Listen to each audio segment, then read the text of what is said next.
I believe that hard questions demand hard answers. And personally, I'm actually a skeptic at heart.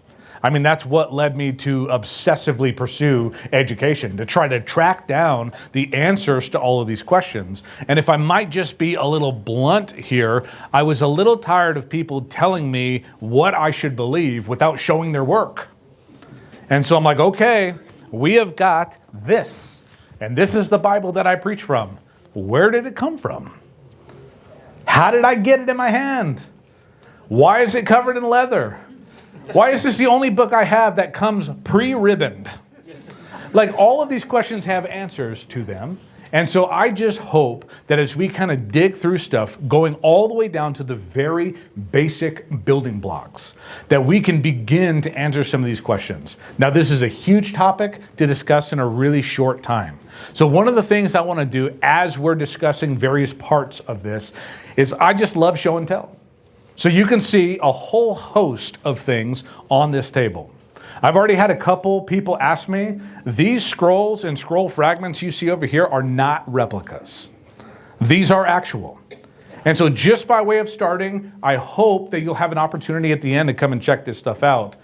But the huge one at the end of this table is an entire intact Torah scroll. That is the books of Moses, Genesis, Exodus, Leviticus, Numbers, Deuteronomy. Handwritten, approximately 300 years old. I've got a variety of other fragments that I'm actually going to pass through the crowd. And I want you to experience these things. You're going to have an opportunity tonight to hold a 375-year-old piece of the book of Numbers in your hands. Here's what I'm going to ask you. Please have relatively clean hands. So wipe off that taco juice. Those tacos were good, by the way. And I also say this just by way of saying it, because when these things were handed to me, I thought, should I be touching these? Where are my white gloves? And I've come to learn that even organizations like the Natural History Museum in England advocate that parchment of this age you handle with clean hands, because the oil of your skin is actually good for them for longevity. However, as they pass around, please try to avoid touching the ink. The ink on the paper is very fragile. And once that's scratched off, it's never going back on so long as I have these things, right? So let's just kind of dive in at the very, very basic building blocks. I mean, I think that we need a foundation, and I think that it would be helpful for us to be very much so just asking maybe the most fundamental questions. We use the word Bible. What does the word Bible even mean? We use it in church, we use it in Christian life, very rarely in other facets of life. The word Bible comes from the Greek, Biblia, which literally just means books, plural. And so pretty much what the Christian community has done is chosen this Greek word and says, okay, that's ours now. And we are going to exclusively use this as the moniker for our sacred writings. The Bible is one book that is composed of 66 separate documents that are separated into two major sections, the Old Testament and the New Testament. There are 39 in the Old Testament. There are 27 in the New Testament. The Old Testament was written longer ago and over a much larger period of time. The New Testament written on the inside of approximately about 60 years. The Old Testament was originally written in Hebrew, and the New Testament originally written in Greek. And I know that these screens are small, but I just wanted to give you an opportunity to see this and hear this. By the way, I've given this presentation to Pastor Josh, and he has my permission to give it to anybody who wants it, right? So like, if you can't read this too far in the back, send him an email or however that works. You can totally get this PowerPoint. Hebrew is a funky language, and you can see it at the top here. This is an academic version of Hebrew, but the first thing that makes Hebrew a little distinct is the fact that it's written right to left, not left to right. And let me give you just a quick taste on how this language sounds. This is Genesis 1. Bereshit bara Elohim et hashemayim va'et haaretz. V'ha'aretz hayata tohu vabohu v'choshek al panei, goes on from there. I know that it sounds very like cliche to say the sound, but that is literally a consonant in Hebrew. So feel free to use it. You're going to feel just kind of a different flavor with Greek. Here's John 3:16. Hutos garigapisen altheos tan kosmon hoste tan huian tan monogene edoken ina pauso pistuon aisau tan me apolitai aleke zoen ionion. Very different languages coming from very different places, but nonetheless, what this means is that we are inherently, if reading in a modern language, reading a translation. And so hopefully, over our short time tonight, we're going to talk about some basic, like foundational building blocks that help us to get from how were these originally written to how do we get the English Bible today. With that being said, it's time to start sending around some cool stuff. This one here is the oldest one. And by the way, feel free to take pictures of this, take selfies with it, just, whatever you want to do. This is the oldest one. We're getting close to 400 years old. And this is a small fragment of a larger scroll that was destroyed, sadly. And this is a piece of Numbers chapter 6, where you're going to find the Aaronic blessing. Moses' brother Aaron, at one point, the text says, the Lord bless you and keep you, make his face shine upon you. You're going to find that within this scroll. Guys, as this comes around, I want you to experience it. And I know that it's a little dark in this room, but nonetheless, think about this. Before America existed, somebody in Iraq sat down in a scribal school and not only penned the words on this panel, but the rest of the panels that originally composed a scroll as big as that one on the table. As that goes around, please check it out. Once your table gets a chance to see it, pass it around. This one is a little easier to handle and a little bit younger, written in a scribal tradition from the country that we call Yemen today. This is written in a very interesting and different way, but here's what I want you to notice, although it might be hard to discern. Like, if you were to take that scroll, written in a scribal school in Iraq, this scroll, written in a scribal school from Yemen, and then eventually I'll pass around this one, written in a scribal school much later in history from Northern Europe. If you were to compare them to their counterparts in the large complete scroll, their lettering is absolutely identical. So serious was the scribal tradition, error would never be tolerated. But what you're going to see, I think, is really cool differences in their style. At the very top of this panel, you're going to find Genesis 15:6. One of the most famous verses of the Old Testament and prolifically quoted in the New Testament.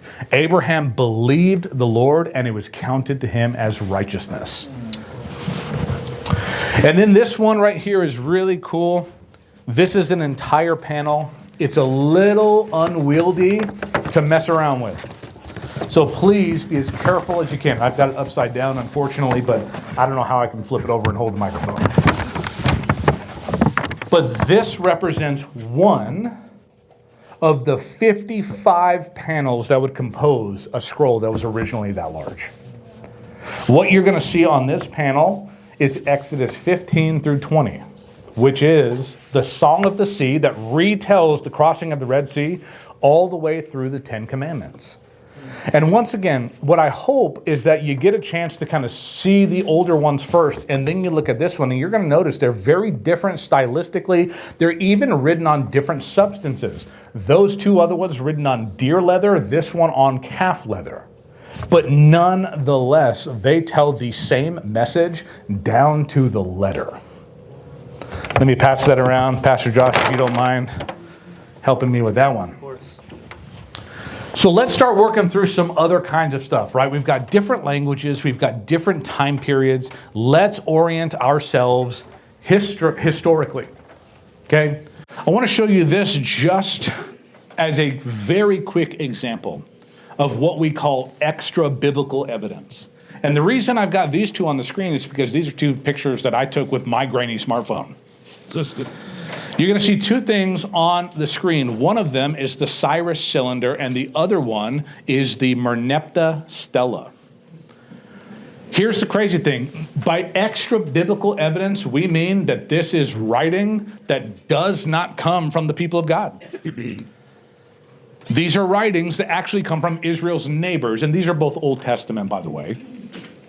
The Merneptah stela is coming to us from approximately 1205 BC, and the Cyrus cylinder from about 338 BC.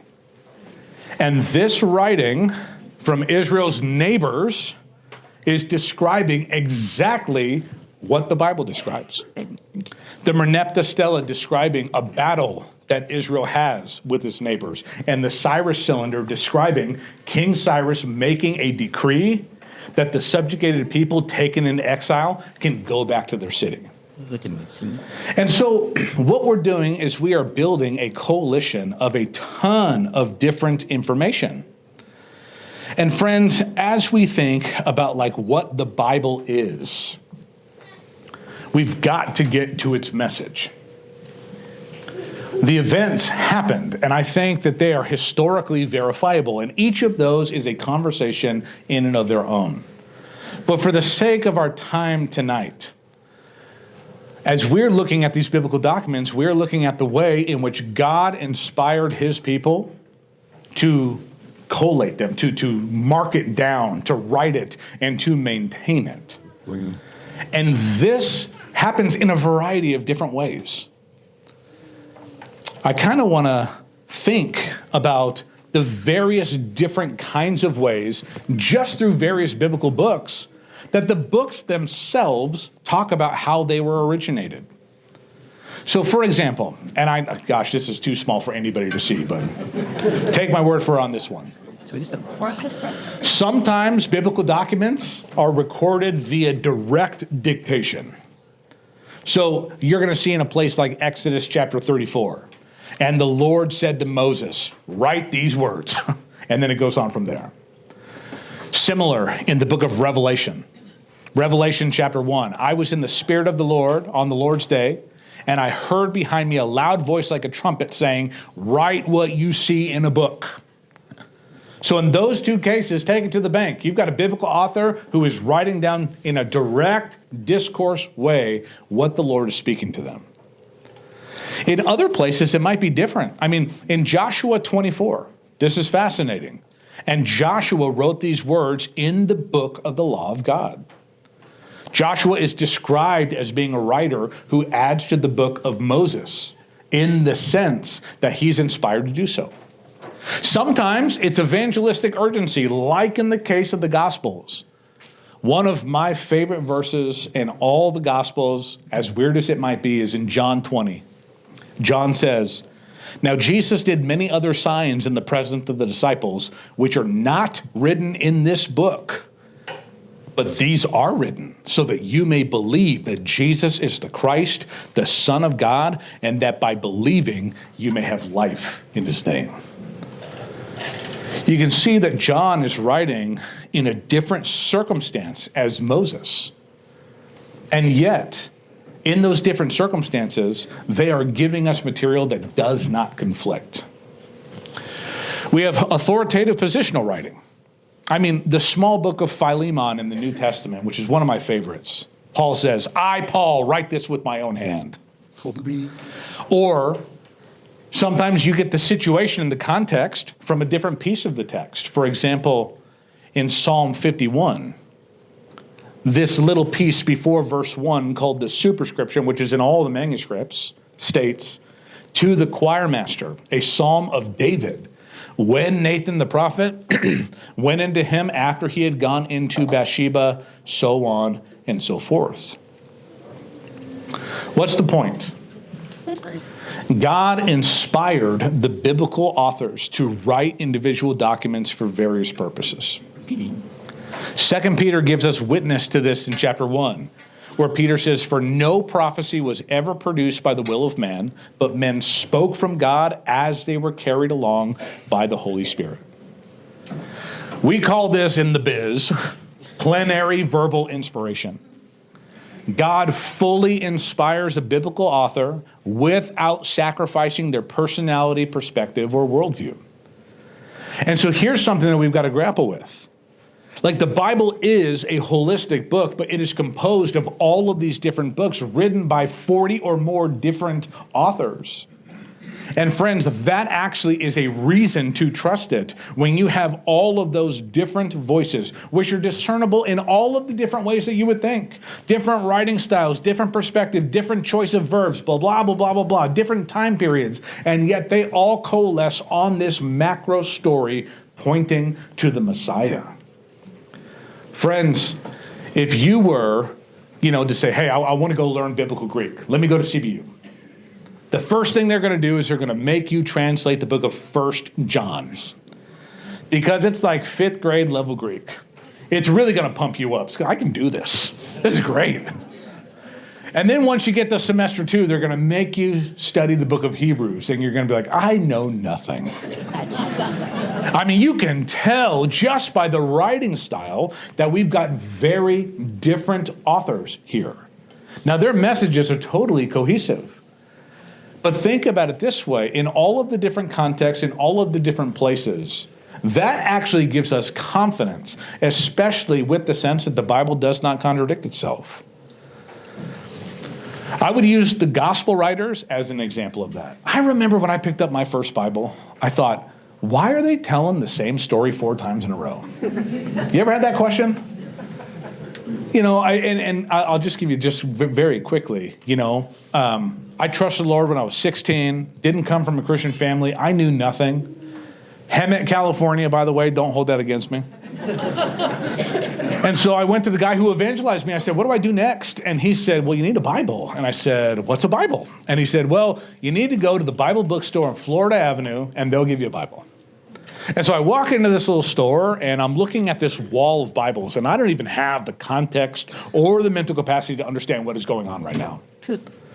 And so this very sweet older woman comes over to me, young man, what can I help you with? And I said, I just need a Bible. And she said, what kind do you want? And I thought, I said, give me the original.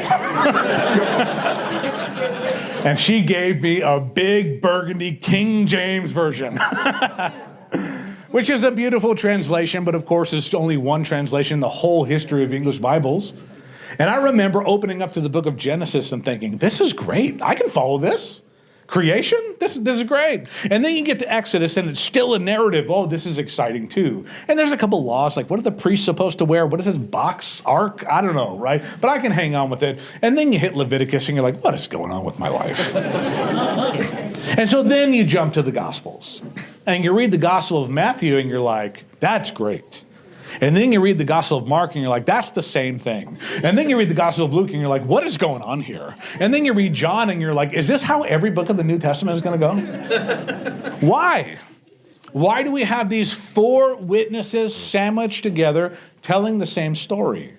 Friends, they tell the same story from 4, I'm going to use this word very purposefully, 4 very different perspectives. And those differences in perspective are a means by which we can trust these witnesses. So I know that I've got a lot of information on the screen, but let's talk about some similarities and differences in the way that the Gospels were written. Matthew himself was an eyewitness. He was an apostle called by Jesus. He encountered the parables personally.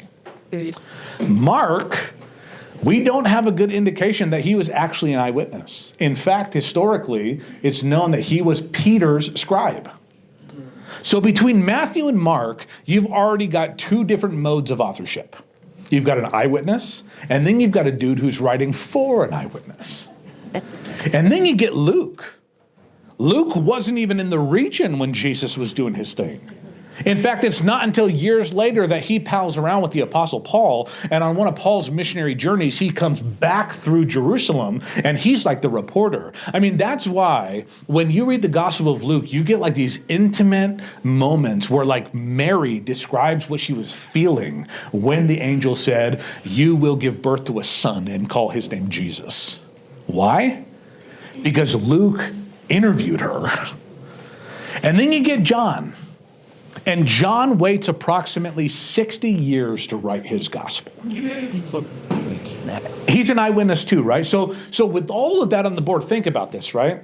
Matthew, an eyewitness. Mark, writing for an eyewitness. Luke, way after the fact, but interviewing eyewitnesses. And then John, an eyewitness who waits a lifetime to write his book. And yet they tell the same story. Anybody, I don't have children old enough that I can interrogate them yet. I've got a 6-month-old and a 2-year-old, okay? But I know at some point these boys will conspire against me.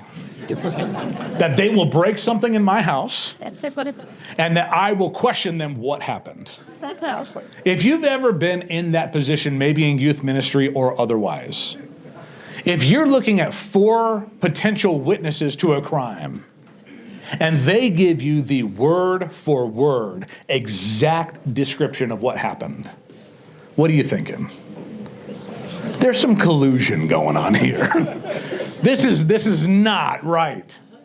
But if you have one kid who tells you matter-of-factly, it was Timmy.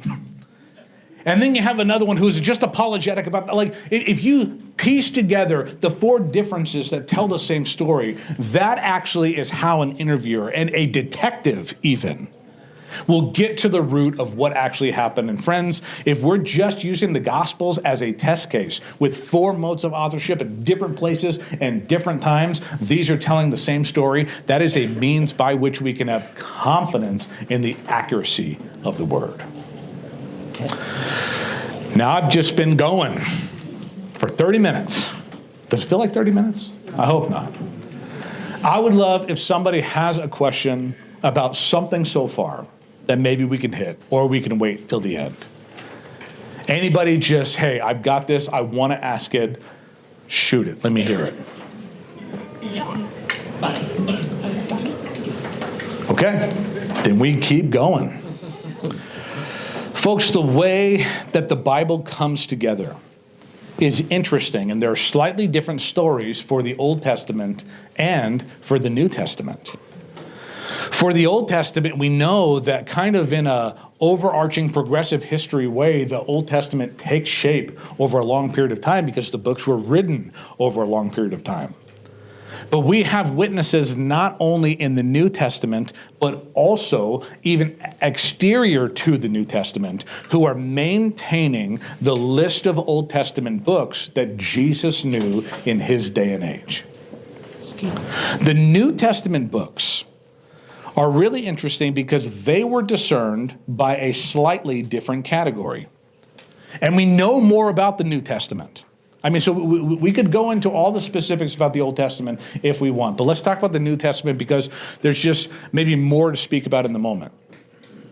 When it comes to the New Testament, we not only have the New Testament, but we also have all of this other documentation of the early church dealing with it as well.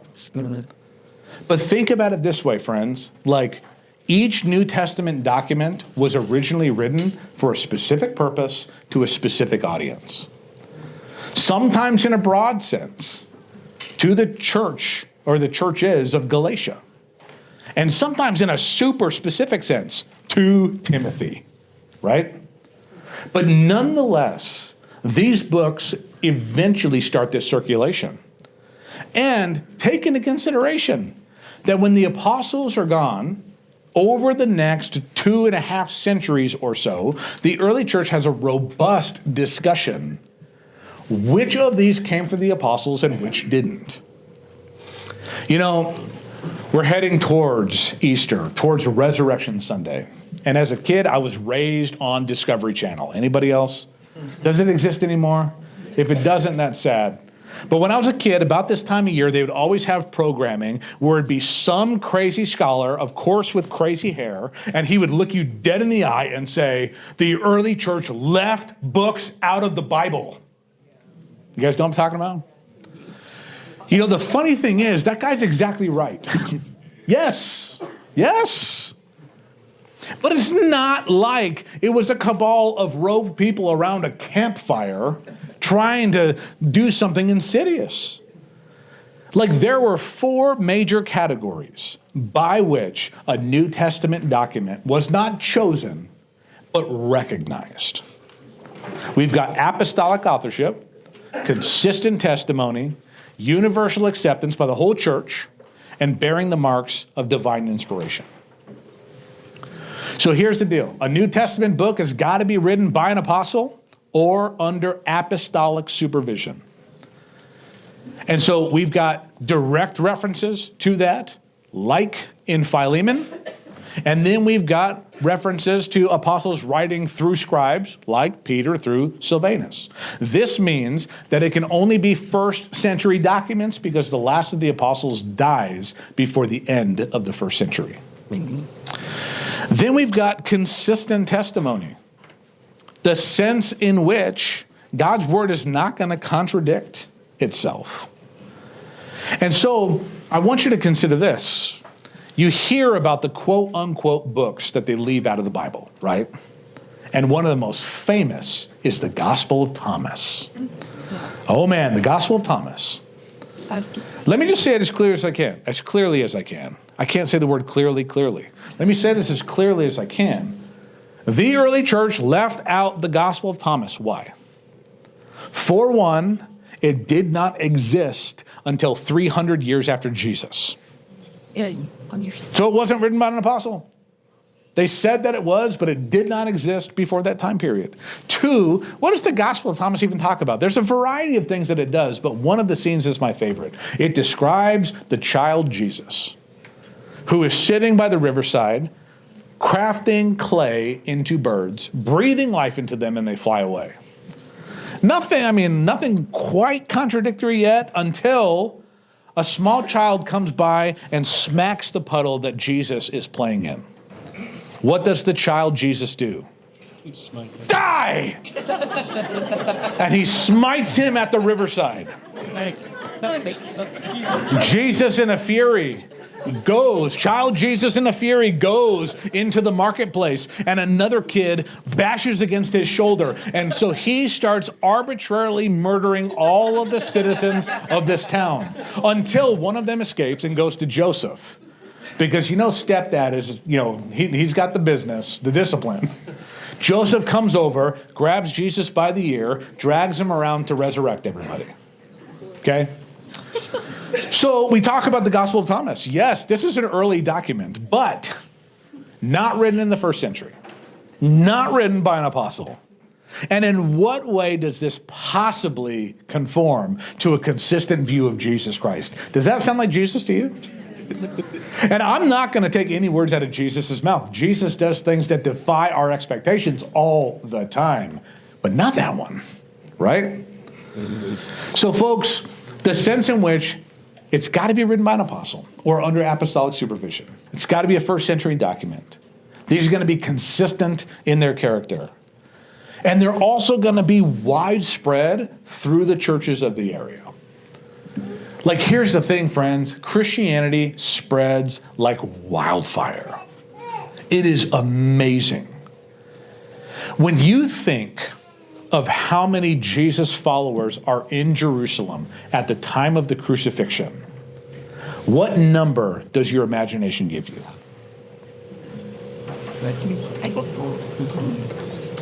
I've heard at least some New Testament scholars say no more than 400.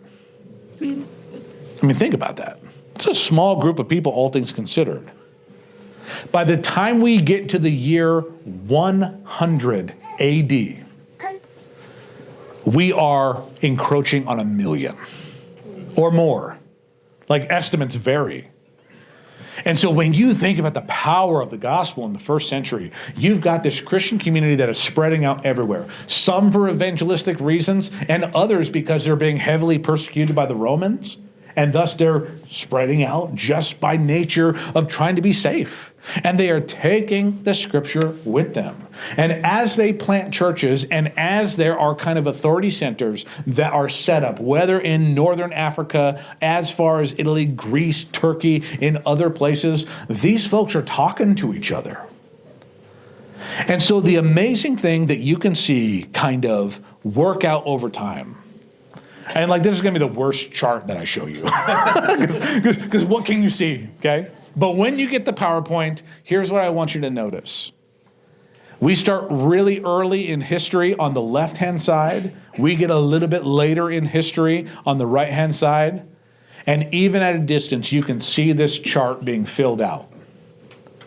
What is happening is that these apostolic documents are being passed around, are being copied, are being distributed, are being sewn together, are being recognized, are used powerfully in preaching, so that by the time you get a short time after the death of the apostles, you have got the entire recognition of the New Testament. Yeah. We see that not only in what are called canon lists, like literally people saying, these are the books of the New Testament. We also find them in a whole plethora of different quotations, quips, even Christian jewelry, even, I dare say, Christian graffiti. And so you put together all of that different evidence and you see a huge and composite picture that helps us to identify our 27 books of the New Testament. With that being said, there are certain traditions that have an extra set of books, and it's called the Apocrypha. Now, this group of literature that's called the Apocrypha, all of it was written during what's called the intertestamental period. And that word means exactly what you think. You've got the Old Testament over here, you got the New Testament over here, the time in between it, intertestamental period.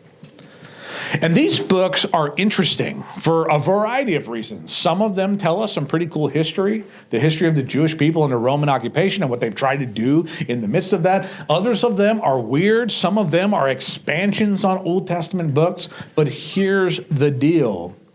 The Old Testament community always kept these separate. And by the time you get to the early church, you've got the necessary question. Like, these books are pretty old. They're not as old as the Old Testament. They're around. People know what they are. Like, are these a part of the Bible? And not only this quote that I have on the screen, but as, in my opinion, a holistic opinion of the early church. Here's what they say. Concerning these scriptures, which are called apocryphal, for the reason that many things are found in them corrupt and against the true faith handed down by the elders, it has pleased them that they not be given a place nor admitted to authority. And so they keep the Apocrypha around, but the Old Testament is the Old Testament, the New Testament is the New Testament, and those two compilations of the Bible, the Apocrypha is not. It's a much longer story that we can get into, if you want, at a different time. But even the most famous tradition that does include the Apocrypha, the Roman Catholic Church, did not officially add them to their list until the year 1546 AD in a moment called the Council of Trent. So here's what's happened. About 30 years earlier, there's a huge upheaval in Europe because a dude named Martin Luther is causing problems. Luther translates the Bible into German. Luther, I mean, he's a fiery character. I'm not trying to get in trouble here, but like, you read his theological writings and he like cusses at his adversaries. He's a crazy dude, right? But he was absolutely certain on this point. There are practices that we have in the Roman Catholic Church that do not find their origination in Scripture. And so he made it his life's work to not only teach, but help a movement dislocate their worship of God from these add-ons over the course of history. And there were some doctrines that were practiced that did not come from the Old Testament, did not come from the New Testament, but indeed came from the Apocrypha over time. And Luther scrapped every one of those violently. And his movement, called the Reformation, became so widespread and so powerful and was picking up so much steam that when the religious authorities of the day failed to assassinate Luther, they tried to deal with it in other ways. They called the Council of Trent. And in 1546, they had to answer this question. Well, we do have doctrines that come from the Apocrypha and not from the Old Testament, not from the New Testament. So either we admit that we're wrong or we canonize the Apocrypha. And that's why certain translations will have the Apocrypha included. What's the main point? Under God's guidance, the people of God brought together, canonized, that's what the word means, canonized the Bible through serious and rigorous criteria. Once again, huge topic, short time. Let's start talking brass tacks. By what means can we trust this document? I really think by every means.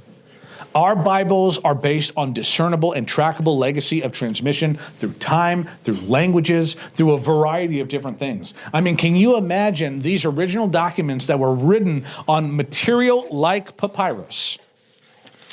I've got a couple pieces of papyrus. Have you ever heard of papyrus? Yes.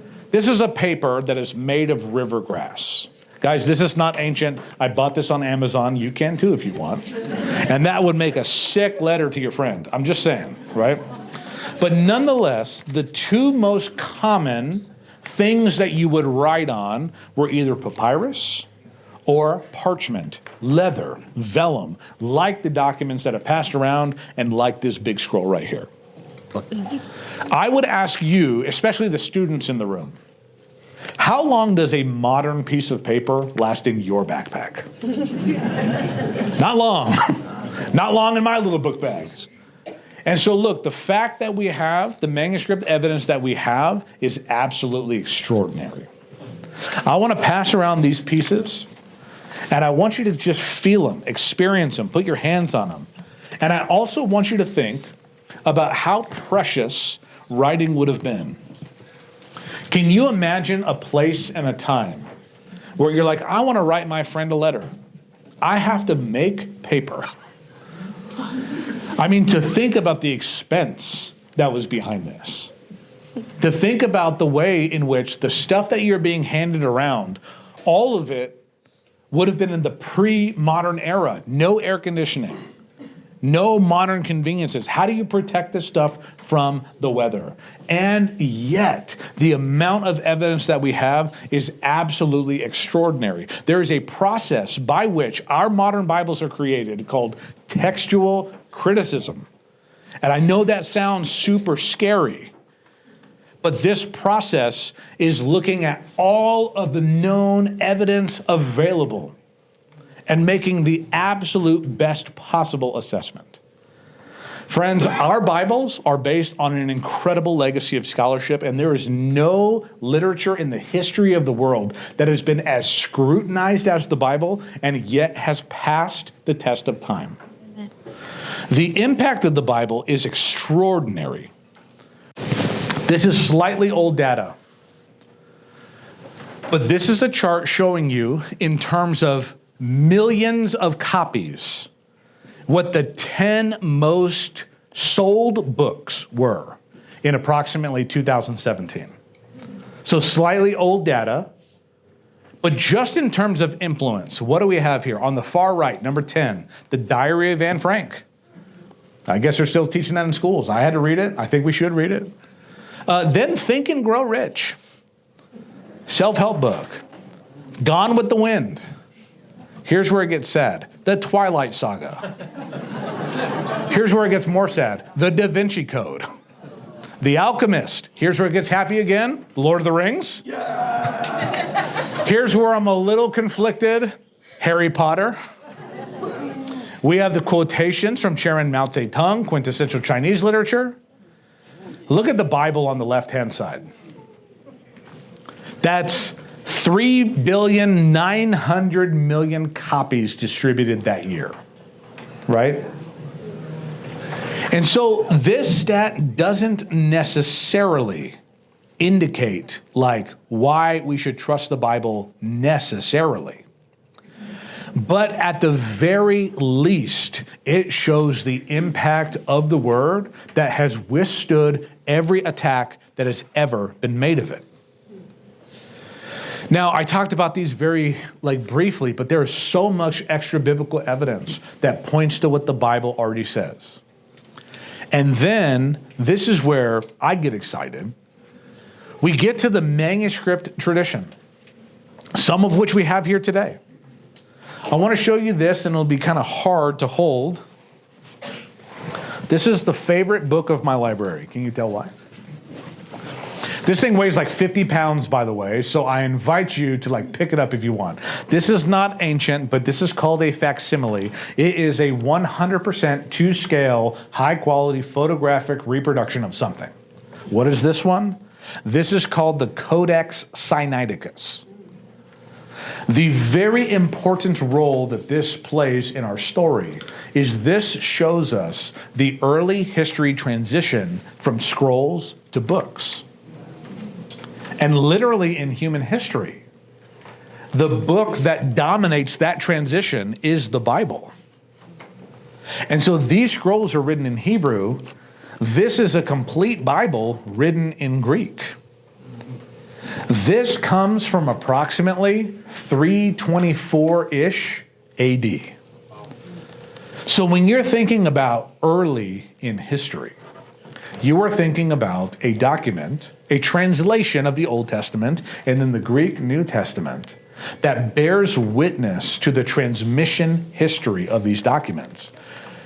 I think something that I assumed when I was a kid, before I was a believer, is that, I don't know if I buy this Bible stuff. How do I know that someone didn't just sit down somewhere and just write this thing? Friends, that is an impossibility, if only because of the different times, places, people, events, and everything that contributes to its writing, and the way in which it has been historically preserved over the course of time. I want to talk a little bit about the scribal tradition, because there's a couple things that we might need to separate fact from fiction. The scribal tradition is a little bit different when it comes to New Testament documents than when it comes to Old Testament documents. And I know a little bit more about the Old Testament, so let's talk about that. As we might imagine, as you go back into history, the further back you go, the harder it is to get a total comprehensive picture. But one of the most amazing things that has happened in our lifetimes is the full publishing of the Dead Sea Scrolls. Now, the first of them were found, I think, maybe in the late 30s, early 40s, I'm sorry. And the Dead Sea Scrolls, if you've heard that name, here's a couple things about it.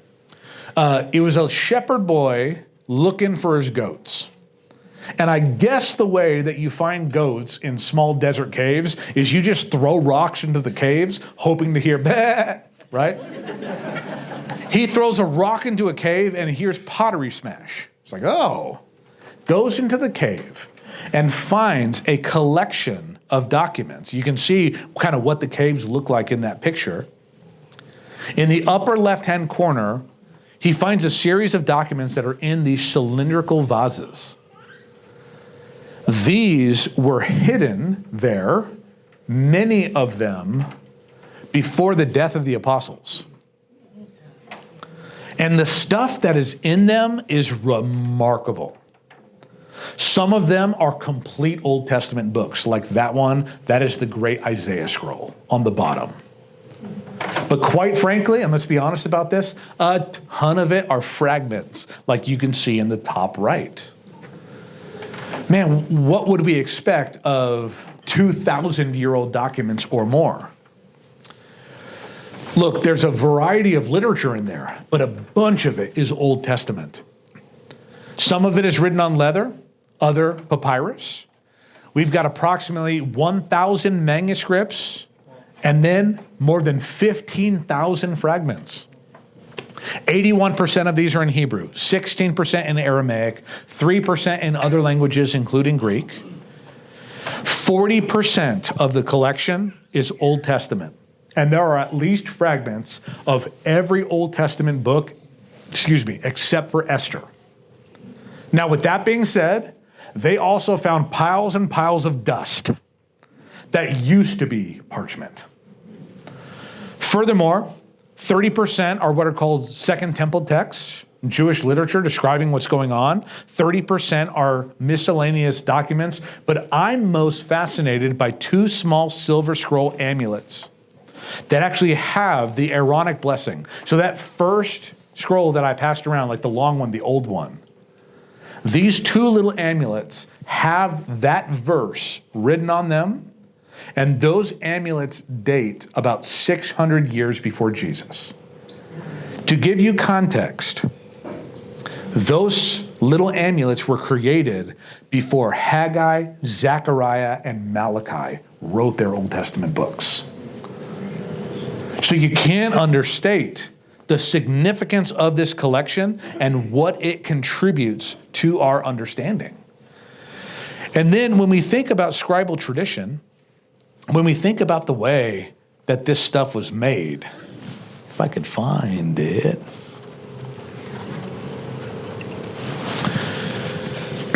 We think about scrolls, we think about books. Let me talk a little bit about this scroll.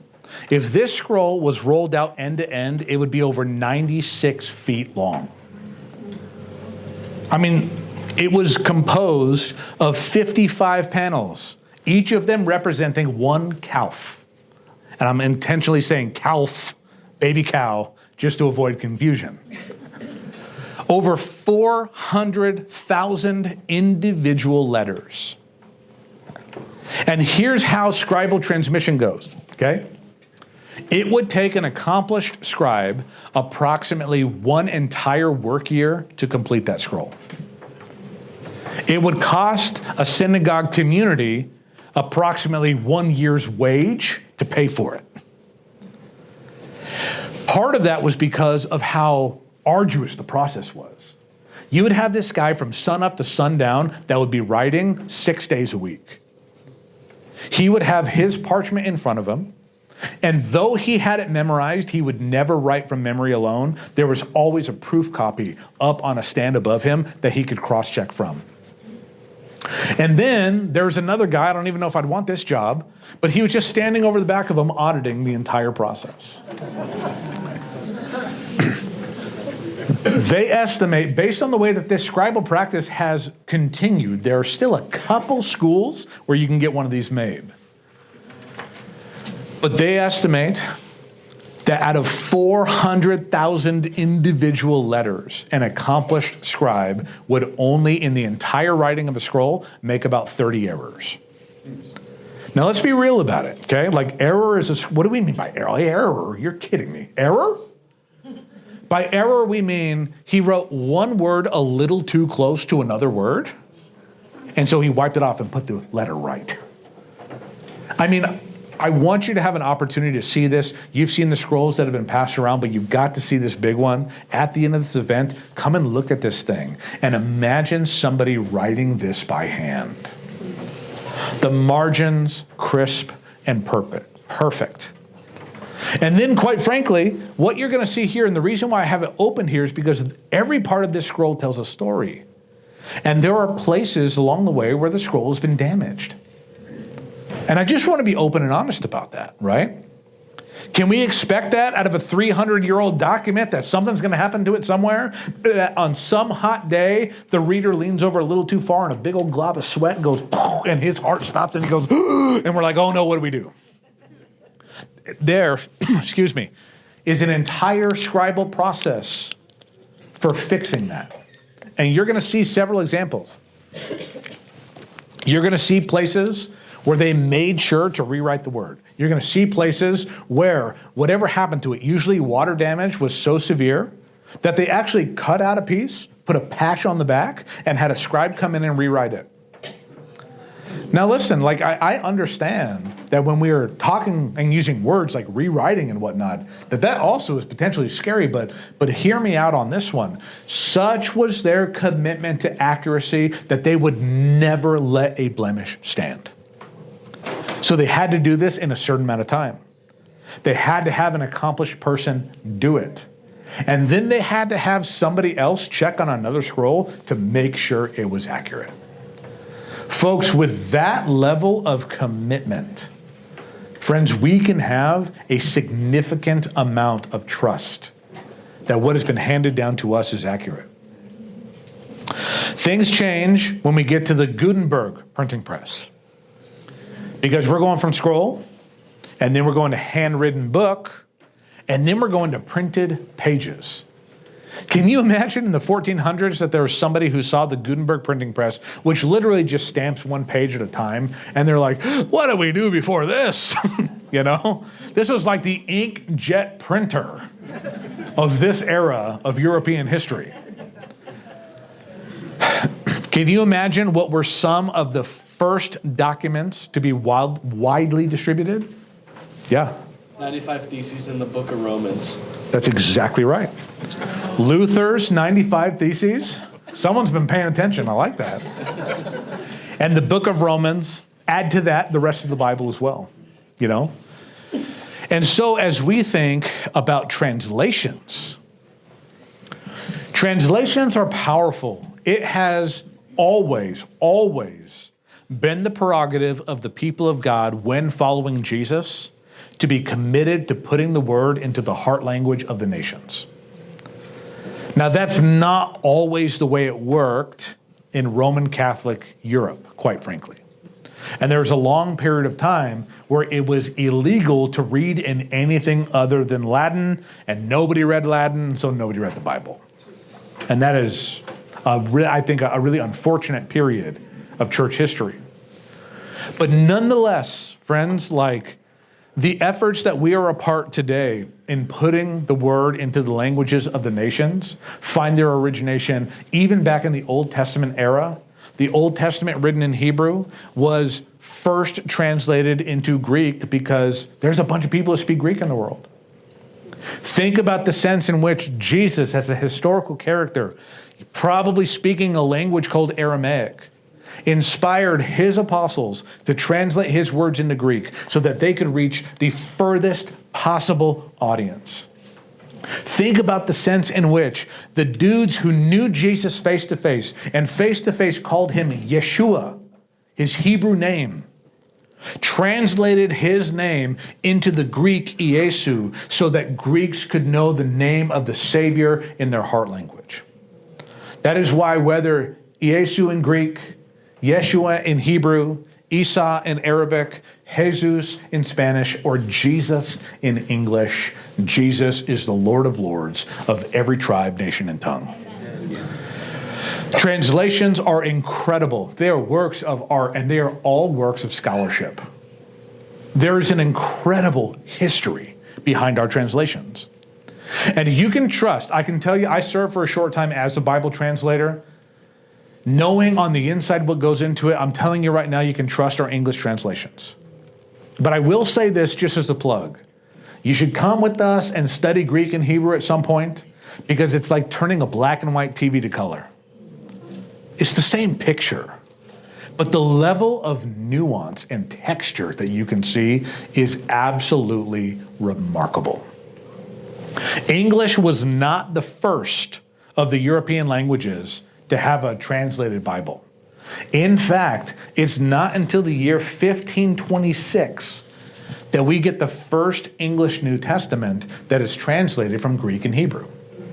And if you're interested in what a Gen 1, version 1 would look like, here's just a book with photocopies of it. This is called the Tyndale Bible. I promise you this is English. But can you imagine the English in 1526 is going to be a little different than the English we speak today? That gives way about a century later. This is a photographic reproduction of a first printing of a 1611 authorized King James Version.